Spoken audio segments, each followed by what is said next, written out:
this video wasn't easy, but it's necessary to shed light on Chat GBT and AI. I often find that people I speak with surprisingly have limited knowledge of these concepts. We are all victims of our social media platform. In other words, social media feeds us what you like. It rarely introduces you to new topics. So as a result, you get stuck in the world you chose, with very little chance for expansion. Many people have limited interaction with AI. They often believe it to be clunky robots dancing on stage. However, that is not entirely accurate. AI has been around for years, but it has evolved significantly over the last few. It's crucial to understand that AI is an advanced form of software. Over the past year, the progress in learning software has been exponential. Some speculate that this advancement may trigger end-time events, but it's important to discern accurate information from misleading claims. I went directly to one of the fastest and most powerful artificial technologies that we have available today, Chat GPT, and I asked it this question. I said, write a sermon about the role artificial intelligence will play in the end times according to the book of Revelation and warnings of great deceptions that will arise in the end times. Revelation 13 speaks of a beast that will deceive people with miraculous signs. I believe people like this are part of a plan to confuse many, but in this video, I'll be straightforward with you about the impact of newer artificial intelligence introduced over the last year and how it will affect the people of the Most High. It is essential to understand that this advancement will lead to the disappearance of many jobs. Let's delve into the details and explore its implications. Artificial intelligence and technology possess tremendous capabilities, leading many to ponder their potential implications. Even prominent scientists, including the creator of Chat GBT, have expressed concerns about the risks associated with such interventions. For those unfamiliar with Chat GBT, let me highlight some of its abilities. Chat GBT can generate comprehensive books or papers or a wide range of subjects. You can input vast amounts of data and request it to rearrange the information in a manner that would impress even the most demanding professors. Earning an A grade in school is obsolete. You can ask Chat GBT to write a paper that will evade AI detection. Chat GBT is also proficient in writing computer code, enabling the creation of programs. Additionally, it can identify and correct errors within existing code. ChatGPT can engage in meaningful conversations with you, answering questions and even follow up with further inquiries. Its capabilities extend to replacing customer service roles effectively. It can effortlessly translate text into any desired language. It can assist you in composing various written materials such as emails, resignation letters, resumes, social media posts. It can summarize videos without the need for you to watch them. ChatGPT can provide concise summaries of YouTube videos. Truly, the possibilities are virtually limitless with ChatGPT at your disposal. And by the way, the software is free. Now let's go into some of the fantasies about AI. I just went over some of the real things that AI can do, but now let's go over some of the fantasies that people believe AI will do. They may not necessarily be true, and I don't believe they are. Some believe that AI could become smarter than humans and decide to exterminate.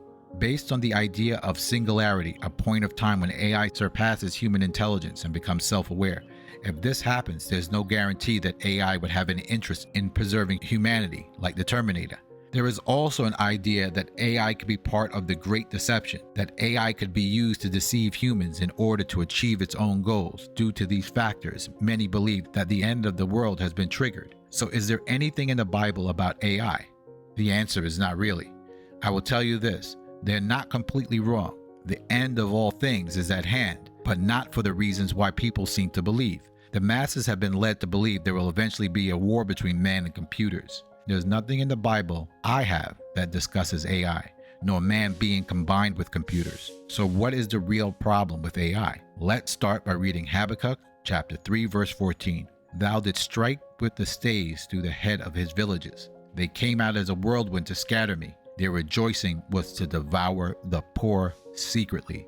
The objective of the ruling bloodline is to secretly harm the children of Israel by ensuring their impoverishment. It's that simple. There's no big hidden mystery. This AI chatbot, Chat GBT, and other similar technology will contribute to the economic decline of many of the children of Israel. Numerous job positions will be eliminated, particularly those held by the children of Israel who have attained a certain level of stability in specific fields. It is estimated that half of the jobs associated with college majors can now seamlessly be automated. Your $100,000 college education is in the process of becoming worthless. Many are so concerned about conspiracies such as aliens and the next pandemic, while the price of everyday necessities is rising exponentially, and the ways for paying for necessities are purposely being taken away. So what does this have to do with the end times? Because the children of Israel broke the Most High's commandments, they are now subject to the Antichrist bloodline. But now the Most High will save the children of Israel before their complete destruction, what we call the end times. The book of Habakkuk has a lot to do with the end time. So let's start by reading chapter 1. There are only 3 chapters of Habakkuk. More could be missing, but we'll work with what we have. The Most High has designed it that way. Habakkuk 1 verse 2. To the Most High, how long shall I cry, and thou wilt not hear? Even cry unto thee of violence, and thou wilt not save. Why dost thou show me iniquity, and cause me to behold grievance? For spoiling and violence are before me, and there are that raise up strife and contention. Therefore the law is slacked, and judgment doth never go forth. For the wicked doth surround the righteous, and their wrongful judgment proceedeth. Habakkuk voices his discontent with the state of the world in chapter 1. He holds the Most High accountable and directly questions him about his judgments. Similar to our own complaints about the present state of today's world, Habakkuk seeks understanding as to why the Most High stays silent while the righteous suffer at the hands of wicked individuals. This concern remains relevant today as AI technology continues to replace jobs, leaving many in distress. Habakkuk chapter 2 verse 1. I will stand on my watch and set upon the tower and watch to see what he will say unto me and what I will answer when I am reproved. Habakkuk anticipates the Most High will respond to him and has already prepared his own response to the Most High, despite not having heard from him yet.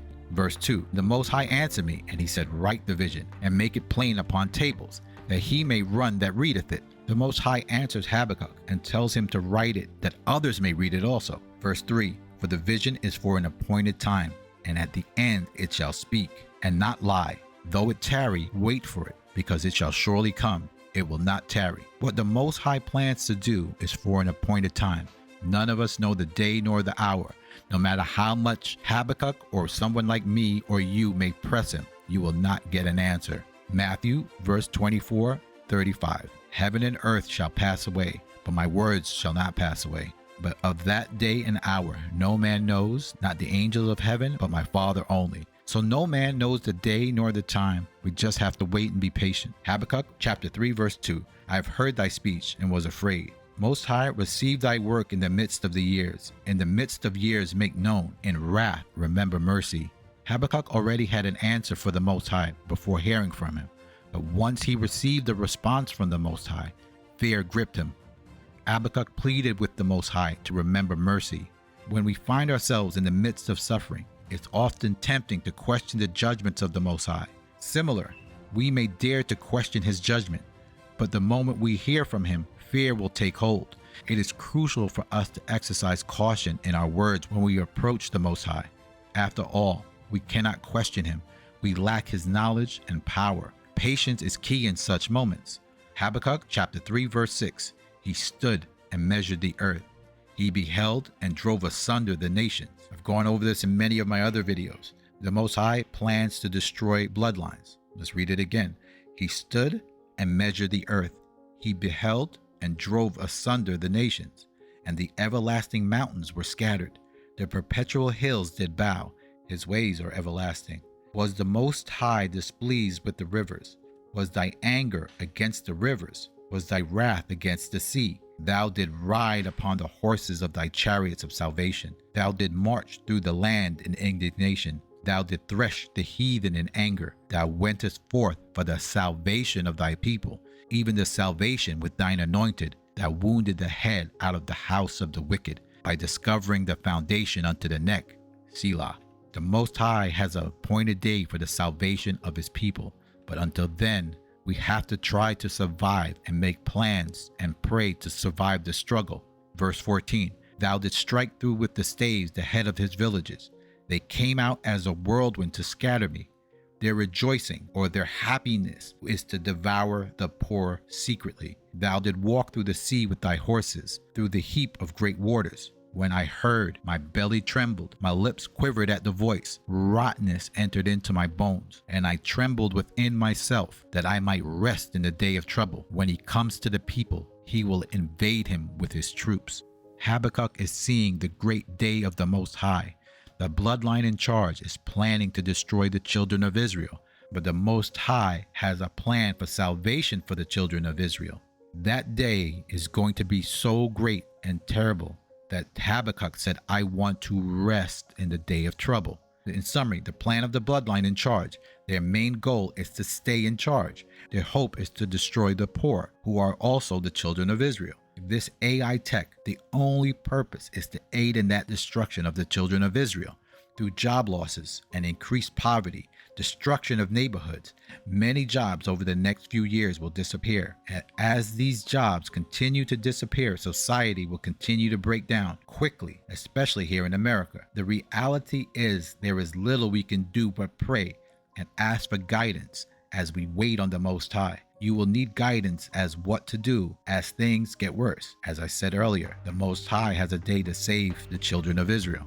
Zephaniah chapter 3 verse 8. Therefore wait ye upon me, says the Most High, until the day that I rise up to the prey. For my determination is to gather the nations, that I may assemble the kingdoms, to pour upon them mine indignation, even my fierce anger. For all the earth shall be devoured with my jealousy. Watch ye therefore, and pray, that ye may be accounted worthy to escape all these things that shall come to pass, and to stand before the Son of Man. Thanks for watching, and see you in the next video.